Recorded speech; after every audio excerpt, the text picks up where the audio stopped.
Hi friends, welcome to our academy. మనం గత క్లాసుల్లో RRB NTPC graduate level paper history related questions అన్నీ మనం చెప్పుకుంటున్నామండి. ఇది షిఫ్ట్ 3 10th June 2025లో జరిగిన క్వశ్చన్స్ అనమాట. మనకు ఒక 6 క్వశ్చన్స్ ఎన్నో ఉన్నాయి. ఏంటి ఆ క్వశ్చన్స్, ఏంటి దాని గురించి అనేది ఒకసారి చూద్దాం. ఓకేనండి. First, the Singh Sabha moment ఏంటండి? The Singh Sabha movement is associated with which community? మనకి సింగ్ వచ్చిందంటే 6 ఇవన్నీ గుర్తొస్తుందండి. ఏ కమ్యూనిటీ? సిక్ కమ్యూనిటీ. ఈజీగా మనం ఆన్సర్ చేయొచ్చు ఈ క్వశ్చన్. అయితే ఈ సింగ్ సభా మూమెంట్ ఎప్పుడు జరిగింది, దేనికోసం జరిగింది, ఎవరు దాని లీడర్స్ ఎవరు అనేది ఒకసారి తెలుసుకుందాం. ఓకేనండి. సింగ్ సభ మూమెంట్ అంటే ఏంటి, దానికి సంబంధించింది. సింగ్ సభ మూమెంట్ అనేది మనకి 1873లో అమృత్సర్లో జరిగిందండి. అమృత్సర్ అంటే పంజాబ్, ఇప్పుడుండే మన పంజాబ్లో జరిగిందంట. అమృత్సర్లో ఎందుకోసం జరిగింది? మనకి హిందూస్ ఉన్నారు, అలానే క్రిస్టియన్స్ కూడా ఉన్నారు. వీళ్ళ ఇన్ఫ్లుయెన్స్ ఎక్కువగా సిక్స్ మీద పడడం, ఈ సిక్స్ కమ్యూనిటీ ఎవరైతే ఉన్నారో అందులో ఉండే వాళ్ళు వేరే మతంలోకి, హిందూస్ ఆర్ క్రిస్టియన్ మతంలోకి మారుతున్నారు అనే దీని వలన మారబోతున్నారు, వాళ్ళు మారుతారు అనే ఒక ఇది వచ్చిందనమాట వాళ్ళలో. దానికి వ్యతిరేకంగా వాళ్ళు మారకుండా ఉండడానికి, సిక్ కమ్యూనిటీని బలోపేతం చేసుకోవడానికి ఈ మూమెంట్ అనేది జరిగిందనమాట. సింగ్ సభ మూమెంట్ ఎక్కడ జరిగిందండి? అమృత్సర్లో 1873లో. అగనిస్ట్ దేనికి వ్యతిరేకంగా జరిగింది? సిక్కులు వేరే మతంలోకి మారకుండా ఉండడానికి జరిగిన మూమెంట్ అనమాట. ఇది సంబంధించింది. ఈ సింగ్ సభ మూమెంట్లోనే భాగంగా సింగ్ సభ వాళ్ళు ఏం చేశారంటే మనకి ఖల్సా కాలేజ్ని ఏర్పాటు చేశారండి. ఖల్సా కాలేజ్ ఎక్కడ? అమృత్సర్లో ఉంటుంది ఖల్సా కాలేజ్. దేని రిలేటెడ్ ఇది? సిక్కి సంబంధించిన లిటరేచర్ ఏదైతే ఉందో ఆ లిటరేచర్ని ప్రమోట్ చేయడం, సిక్కి సంబంధించిన ఎడ్యుకేషన్ని ప్రమోట్ చేయడం, వాళ్ళ యొక్క కల్చర్ని కూడా ప్రమోట్ చేసుకోవడమే ఈ ఖల్సా కాలేజ్ యొక్క ప్రధాన ఉద్దేశం. ఈ మూమెంట్లో భాగంగా ఈ ఖల్సా కాలేజ్ని కూడా ఈ సింగ్ సభ వాళ్ళే ఏర్పాటు చేయడం జరిగింది. ఎక్కడండి ఇది? సిక్స్. ఈ మూమెంట్ ఏ కమ్యూనిటీకి అసోసియేటెడ్? సిక్ కమ్యూనిటీకి. హిందీకి కాదు, పార్సీకి కాదు, ముస్లిమ్స్కి కాదు, ఏ కమ్యూనిటీకి? సిక్ కమ్యూనిటీకి. ఓకేనండి. ఇది దీనికి సంబంధించింది. దీనికి లీడర్స్ ఉన్నారండి, అది చెప్పడం మర్చిపోయాను, ఒక్క నిమిషం. లీడర్స్ ఉన్నారు. లీడర్స్ ఎవరంటే భాయి గుర్ముఖ్ సింగ్. ఎవరండి? గురుముఖ్ సింగ్.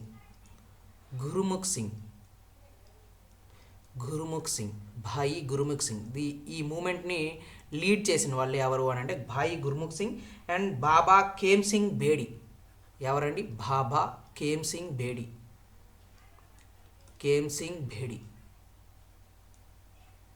వీళ్ళు దీన్ని ప్రమోట్ చేయడం, 1873లో ఈ మూమెంట్ రావడం, ఏ కమ్యూనిటీకి రిలేటెడ్? సిక్ కమ్యూనిటీకి రిలేటెడ్. ఓకేనండి. ఇది దీనికి సంబంధించింది.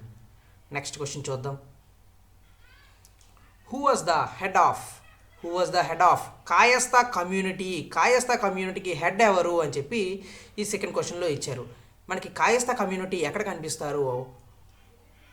కనిపిస్తారంటే గుప్తా టైమ్స్లో కనిపిస్తారండి. గుప్తా పీరియడ్లో, గుప్తుల కాలంలో, ఆ గుప్తుల తర్వాత కాలంలో మనకి ఇల్లు కనిపిస్తారనమాట. అడ్మినిస్ట్రేషన్లో ఉంటారనమాట. ఈ కాయస్థా కమ్యూనిటీ వాళ్ళు అడ్మినిస్ట్రేషన్లో ఉంటారు. అందులో ఉండే కాయస్థా కమ్యూనిటీకి హెడ్ ఎవరు, అక్కడ ఉండే కాయస్థా కమ్యూనిటీకి హెడ్ ఎవరు అని చెప్పి అడిగారు. పుస్తపాల, ప్రథమ కాయస్థ, ఉపారిక, ప్రథమ కులిక అని చెప్పి ఆప్షన్స్ ఇచ్చారు. ఏది అని అంటే ప్రథమ కాయస్థ అనేది కరెక్ట్ ఆప్షన్. దానికి హెడ్గా ఉంటారు. కాయస్థా కమ్యూనిటీకి హెడ్ ఎవరంటే ప్రథమ కాయస్థ. వీళ్ళు ఏం చేస్తారు అని అంటే అక్కడ ఉండే రికార్డ్ కీపింగ్ ఉంటుంది కదండి. రికార్డ్ కీపింగ్ అంటే రికార్డ్స్ అన్నీ భద్రపరిచేవాళ్ళు, అలాంటి అడ్మినిస్ట్రేషన్స్లో ఉండేవాళ్ళు. అలానే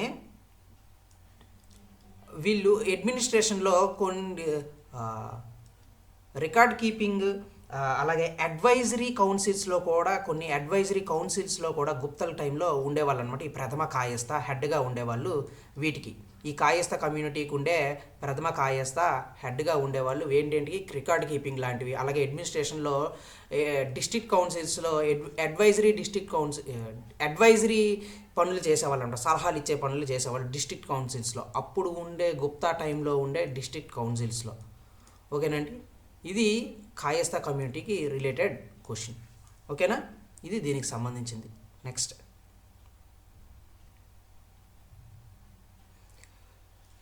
third question, the British used education as a tool to dash అని చెప్పి ఇచ్చారండి. దేనికి?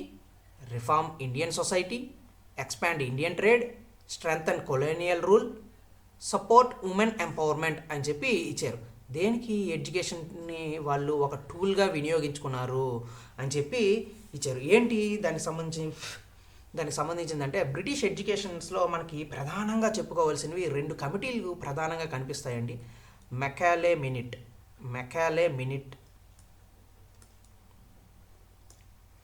మనకి 1835లో వస్తుందండి. ఇది మెకాలే మినిట్. ఈ కమిటీ ఇది ఏం చేస్తుందంటే ఇంగ్లీష్ ఎడ్యుకేషన్ యాక్ట్ని తీసుకొని వస్తారు. ఇంగ్లీష్ ఎడ్యుకేషన్ యాక్ట్ 1835లోనే తీసుకొని వస్తారనమాట. వీళ్ళు ఏం చేస్తారు, ఇంగ్లీష్ ఎడ్యుకేషన్ని అందరికీ అందించేలా చేయడం, వాళ్ళ వెస్ట్రన్ ఎడ్యుకేషన్ని, వెస్ట్రన్ కల్చర్ని కూడా తీసుకొచ్చేలా చేయడమే దీని యొక్క ముఖ్య ఉద్దేశం. ఇంగ్లీష్ని కంపల్సరీ చేయిస్తారు ఎడ్యుకేషన్ సిస్టంలో, వాళ్ళు పెట్టే ఎడ్యుకేషన్ సిస్టంలో. అలానే మనకి ఇంకోది కూడా ఉంది, వుడ్స్ డిస్పాచ్.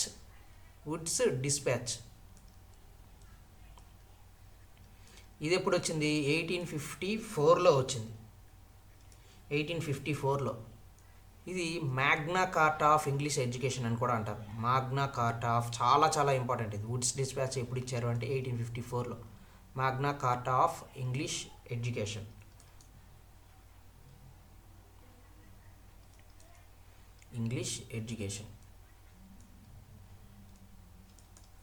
ఈ ఇంగ్లీష్ ఎడ్యుకేషన్ సంబంధించి అలానే ఇంగ్లీష్లోనే అన్నీ ఉండాలి. అలానే అక్కడ ఉండే ఎందుకు అలా చేసుకుంటున్నారు అని అంటే ఇంగ్లీష్ ఎడ్యుకేషన్ని బాగా ప్రమోట్ చేసుకుంటున్నారు. వాళ్ళ కల్చర్ని ప్రమోట్ చేయడం, ఆ ఎడ్యుకేషన్ని ప్రమోట్ చేయడం వలన వాళ్ళు అడ్మినిస్ట్రేషన్స్లో ఇండియన్స్ని వినియోగించుకోవడానికి అనమాట.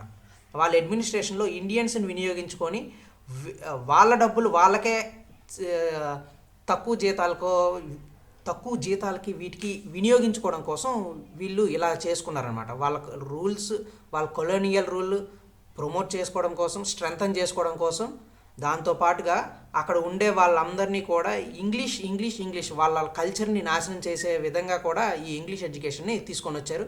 వెస్ట్రన్ థాట్స్ అండ్ వెస్ట్రన్ ఎడ్యుకేషన్ని తీసుకురావడమే ప్రధాన ఉద్దేశం కూడా ఇందులో ఉండేది. వాటితో పాటుగా స్ట్రెంగ్తన్ కొలోనియల్ రూల్ని కూడా, ఆ కొలోనియల్ రూల్ని కూడా స్ట్రెంగ్తన్ చేసుకోవడమే ఎడ్యుకేషన్ యొక్క ప్రధానంగా వాళ్ళు తీసుకొని రావడం జరిగింది బ్రిటిష్ వాళ్ళు. ఓకేనండి, ఈ 2 కమిటీలు గుర్తుపెట్టుకోండి. మకాలా మినిట్ 1835, ఇంగ్లీష్ ఎడ్యుకేషన్ యాక్ట్ని తీసుకొని వచ్చారు 1835లో. దీంట్లో ఇంగ్లీష్ మీడియం ఎడ్యుకేషన్లో రావడం, అలాగే వెస్ట్రన్ ఎడ్యుకేషన్ని కూడా తీసుకురావడమే దీని ప్రధాన ఉద్దేశం మెకాలే మినిట్ది. అలాగే వుడ్స్ డిస్పాచ్ కూడా Magna Carta of English education అంటారు. ఎందుకు? ఇంగ్లీష్ ఎడ్యుకేషన్ని తీసుకురావడం, అడ్మినిస్ట్రేషన్లో అక్కడ ఉండే వాళ్ళని వినియోగించుకునేటట్టుగా చేసుకోవడమే దీని ఉద్దేశం. వాళ్ళ కల్చర్ని ప్రమోట్ చేసుకోవడం, ఇవన్నీ కూడా అంటే వాళ్ళ రూల్స్ని, వాళ్ళ కొలోనియల్ రూల్ని వీళ్ళు స్ట్రెంగ్తన్ చేసుకోవడం కోసమే ఈ బ్రిటిష్ ఎడ్యుకేషన్ పాలసీని, బ్రిటిష్ ఎడ్యుకేషన్ని తీసుకురావడం జరిగింది. ఓకేనండి, ఇది దీనికి సంబంధించింది. 4th one, who discovered Maski? ఏంటండి? Maski Ashoka inscription. Very very important. Maski Ashoka inscription చాలా చాలా క్వశ్చన్స్లో ఇచ్చాడు. మనకి ఎస్ఎస్సి సిజిఎల్లో చాలాసార్లు ఇచ్చాడు. అలాగే మనకి ప్రీవియస్ ఇయర్స్ ఆర్ఆర్బి రైల్వేస్లో చాలాసార్లు ఇచ్చాడు. గ్రూప్ డీలో కానీ RRB NTPC graduate level, under graduate లెవెల్స్లో కానీ మనకి చాలాసార్లు మస్కీ ఇన్స్క్రిప్షన్ అనేది కనిపిస్తుంది. ఎవరు వేయించారు, ఎవరిది మస్కీ ఇన్స్క్రిప్షన్ అలా అడుగుతుంటారు. ఒక్కొక్కసారి ఎవరు దీన్ని కనుగొన్నారు అని అడుగుతుంటారు. ఒక్కొక్కసారి మస్కీ ఇన్స్క్రిప్షన్స్లో పేరు ఉంటుంది, అశోకుని పేరు, ఆ అశోకుని పేరు ఏమని ఉంటుంది అని చెప్పి కూడా అడుగుతారు. దాన్ని ఒకసారి ఏంటనేది చూద్దాం. మస్కీ ఇన్స్క్రిప్షన్ మనకి ఎవరు కనుగొన్నారు అని చెప్పి ఇది క్వశ్చన్. ఆప్షన్స్ ఏమి ఇచ్చాడు? James Prinsep, C Beadon, Christian Lassen, Lord Canning. మనకి లార్డ్ కానింగ్ ఎక్కడ కనిపిస్తాడండి? గవర్నర్ జనరల్లో కనిపిస్తాడు. గవర్నర్ జనరల్ ఈయన, బ్రిటిష్ గవర్నర్ జనరల్. ఈయన డిస్కవర్ చేశారా? ఈయన చేయలేదు.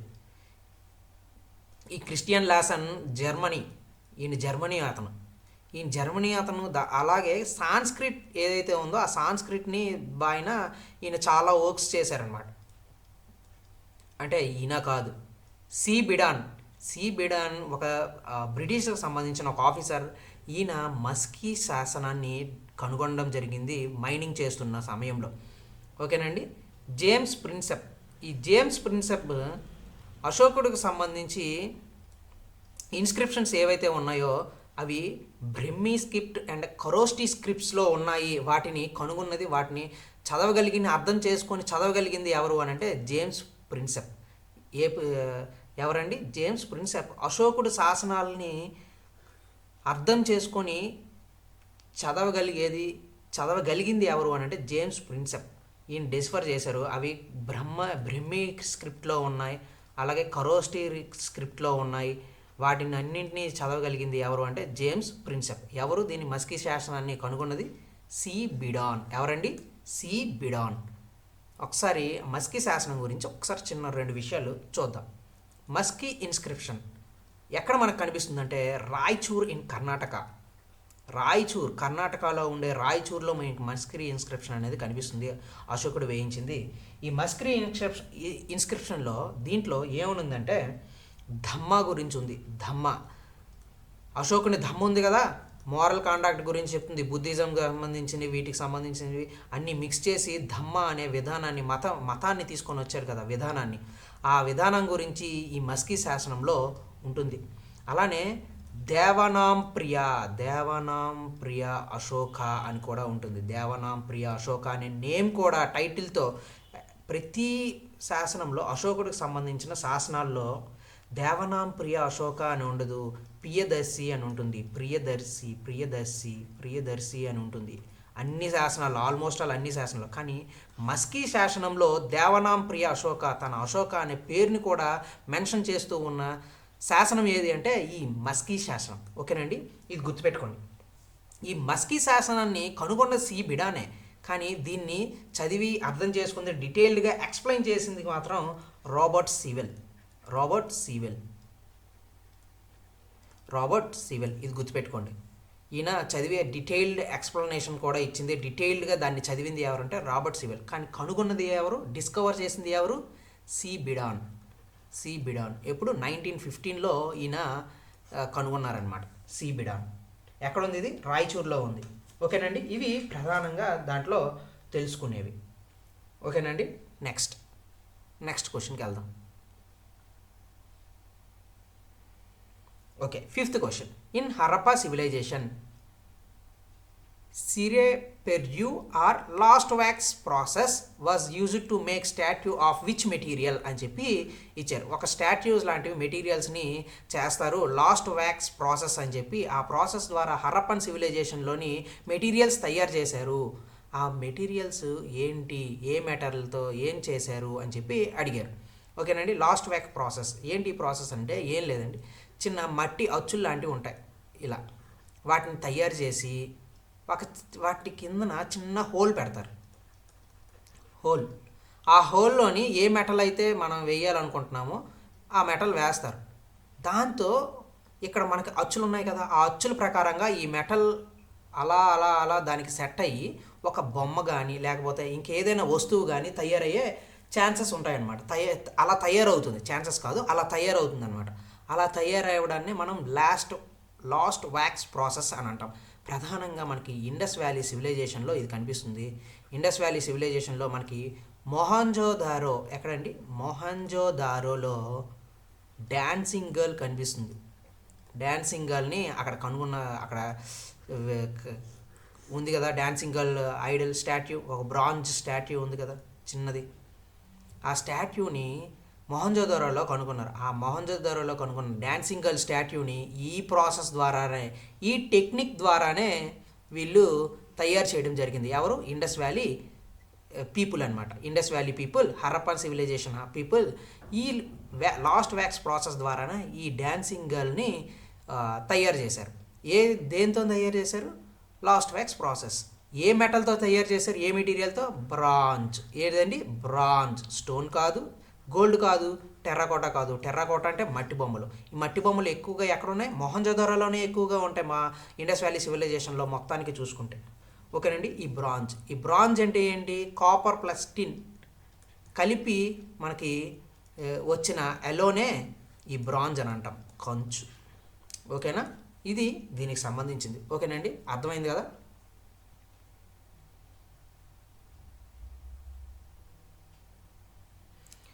Okay, next question, 6th question. In which year did François Martin establish Pondicherry which later emerged as head quarters of the French in India అని చెప్పి ఇచ్చారు. ఇప్పుడు ఫ్రాంకోయిస్ మార్టిన్ దీన్ని ఎస్టాబ్లిష్ చేశాడు అని చెప్పి ఇచ్చారండి. ఏ ఇయర్లో అని అంటే 1674లో దీన్ని ఎస్టాబ్లిష్ చేశారు. ఎప్పుడు? 1674లో. ఓకేనండి. అయితే ఇది గుర్తుపెట్టుకోండి, ఆ ఇయర్ కంపల్సరీ గుర్తుపెట్టుకోవాలి. ఇప్పుడు మనకి పాండిచ్చేరి ఉంది కదా, పాండిచ్చేరి ఈ నిర్మాత ఎవరు అని అంటే ఫ్రాంకోయిస్ మార్టిన్. దాన్ని నిర్మించింది ఎవరు? Francois Martin. అయితే మనకి ఎవరెవరు మనకి బ్రిటిష్ వాళ్ళు వీళ్ళందరూ వచ్చారు కదండి, ఎవరెవరు ఎప్పుడెప్పుడు వచ్చారు అనేది ఒక చిన్న కొన్ని పాయింట్స్ చూద్దాం. దాన్ని బట్టి మనం క్వశ్చన్ అనేది చూడొచ్చు. పోర్చుగీస్ ఫస్ట్ మనకి వచ్చింది ఎవరు అంటే పోర్చుగీస్. వీళ్ళు స్థావరం ఎక్కడ ఏర్పాటు చేసుకున్నారు? ఫస్ట్ కొచ్చిన్లో ఏర్పాటు చేసుకున్నారు. తర్వాత మనకు వచ్చింది ఎవరు అని అంటే డచ్ వాళ్ళు వస్తారు ఇండియాకి వచ్చింది ఎవరు? ఫస్ట్ పోర్చుగీస్, నెక్స్ట్ డచ్ వాళ్ళు. వీళ్ళు మచిలీపట్నం, మన ఆంధ్రప్రదేశ్లో ఉన్న మచిలీపట్నం. తర్వాత బ్రిటిష్ వాళ్ళు వస్తారు, వీళ్ళు కూడా సేమ్ మచిలీపట్నం. తర్వాత డానిష్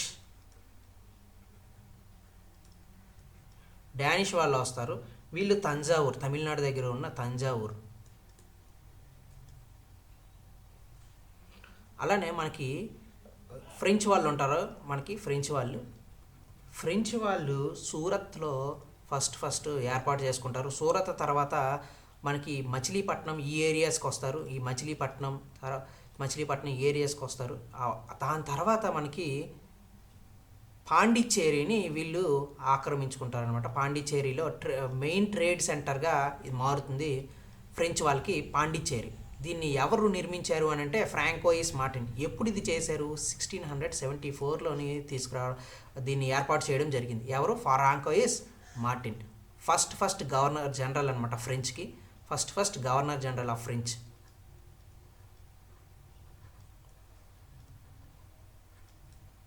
ఈయన తీసుకురావడం జరిగింది. ఓకేనండి, ఇవి ప్రధానంగా మనం తెలుసుకోవాల్సినవి. ఇవి వీటికి సంబంధించినవండి. ఒకసారి ఏమేమి చెప్పుకున్నాం ఏంటి అనేది ఒకసారి చూసేద్దాం.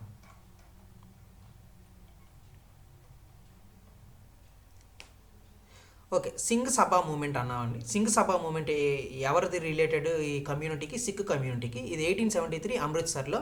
అంటే సిక్కులు ఇతర మతంలోకి మారకుండా ఉండడానికి కోసం, దానికి వాళ్ళ కల్చర్ని వాటిని ప్రమోట్ చేసుకోవడం కోసం ఈ సింగ్ సభా మూమెంట్ అనేది తీసుకొని రావడం జరిగింది.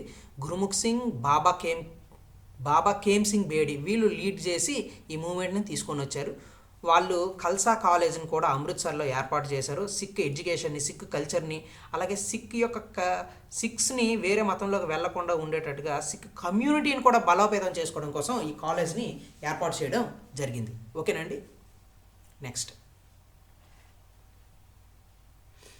Next head of the Kayastha community అన్నారు. ఎవరు అంటే ప్రథమ కాయిస్తా. ఈ గుప్తా టైంలో అడ్మినిస్ట్రేషన్లో ఉండే ఆఫీసర్సే ఈ కాయిస్తా కమ్యూనిటీలో ఉండేవాళ్ళు అనమాట. ఓకేనండి. నెక్స్ట్ బ్రిటిష్ వాళ్ళు ఎడ్యుకేషన్ని ఒక టూల్గా వినియోగించుకున్నారు. ఎటువంటి టూల్గా వినియోగించుకున్నారు అంటే వాళ్ళ కొలోనియల్ రూల్ని వాళ్ళు స్ట్రెంథన్ చేసుకోవడం కోసం వాళ్ళు ఇంగ్లీష్ ఎడ్యుకేషన్ తీసుకురావడం, అలాగే వెస్ట్రన్ని ఎడ్యుకేషన్ సిస్టమ్ని తీసుకురావడం, వాళ్ళ సంబంధించిన కల్చర్ని కూడా ఇన్కల్కేట్ చేయడం, ఇలాంటివన్నీ చేశారనమాట ఈ ఎడ్యుకేషన్లో. దేనికోసం? వాళ్ళ కొలోనియల్ రూల్ని స్ట్రెంథన్ చేసుకోవడం కోసం. కేవలం ప్రధానంగా మనకి Macaulay minute and Woods dispatch అనేవి ఈ ఎడ్యుకేషన్కి సంబంధించిన ప్రధానమైన రెండు కమిషన్స్ అనమాట. ఈ రెండు గుర్తుపెట్టుకోండి. ఏ ఇయర్ కూడా గుర్తుపెట్టుకోవాలి, వెరీ వెరీ ఇంపార్టెంట్. ఓకేనా అండి. ఇది ఈ ఇంగ్లీష్ ఎడ్యుకేషన్ యాక్ట్ 1835 ఉంది కదండి, ఇది మనకి అండర్ గ్రాడ్యుయేట్లో ఒక షిఫ్ట్లో వచ్చింది ఈ క్వశ్చన్. అండర్ గ్రాడ్యుయేట్లో ఒక షిఫ్ట్లో వచ్చింది. ఓకేనా అండి. Next, okay, who discovered Maski Ashoka inscription అని అన్నారు. ఎవరు? సి బిడాన్. కానీ దాన్ని డీటెయిల్డ్గా బయటికి తీసుకొచ్చి దాన్ని డీటెయిల్డ్గా చదివింది ఎవరు అంటే రాబర్ట్ సీవెల్. ఎవరండి? Robert Sewell. ఈ మస్కీ శాసనంలో ఏముంటుంది? Robert Sewell. మస్కీ శాసనంలో ఏముంటుంది? ధమ్మ గురించి ఉంటుంది, మోరల్ కాండాక్ట్, అశోకుని ధమ్మ గురించి. అలాగే దేవనాం ప్రియ అశోక అనే నేమ్ కూడా ఉంటుంది. ఫస్ట్ అశోక నేమ్తో ఉన్న ఇన్స్క్రిప్షన్ ఏది అని అంటే మస్కీ ఇన్స్క్రిప్షన్ అనమాట. Very very important. మిగతా అన్ని ఇన్స్క్రిప్షన్స్లో, ఆల్మోస్ట్ అన్ని ఇన్స్క్రిప్షన్స్లో మనకి ప్రియదర్శి అనేది ఉంటుంది, కానీ ఇందులో మాత్రం దేవనాం ప్రియ అశోక అని ఉంటుంది. అదే ఇంపార్టెంట్, గుర్తుపెట్టుకోండి. ఎక్కడ ఉంది? Raichur in Karnataka. Next, last wax technique use చేసి మనకి మొహంజోదారోలో డాన్సింగ్ గర్ల్ని తయారు చేయడం జరిగింది. ఏ మెటల్తో, ఏ మెటీరియల్తో చేశారంటే బ్రాంజ్ మెటీరియల్తో అది చేయడం జరిగింది అనమాట. లాస్ట్ వ్యాక్స్ టెక్నిక్తో యూజ్ చేసిన మెటీరియల్. ఓకేనండి, ఇది దీనికి సంబంధించింది. Next, in which year Francois Martin establish Pondicherry. పాండిచ్చేరిని ఎస్టాబ్లిష్ చేసిన ఫ్రాంకోయిస్ మార్టిన్ ఏ ఇయర్లో చేశారు అంటే 1674లో చేయడం జరిగింది. ఓకేనా, ఇవి దీనికి సంబంధించినవి. మళ్ళీ నెక్స్ట్ క్లాస్లో మళ్ళీ కలుద్దాం. Thank you very much. Please like, share, subscribe.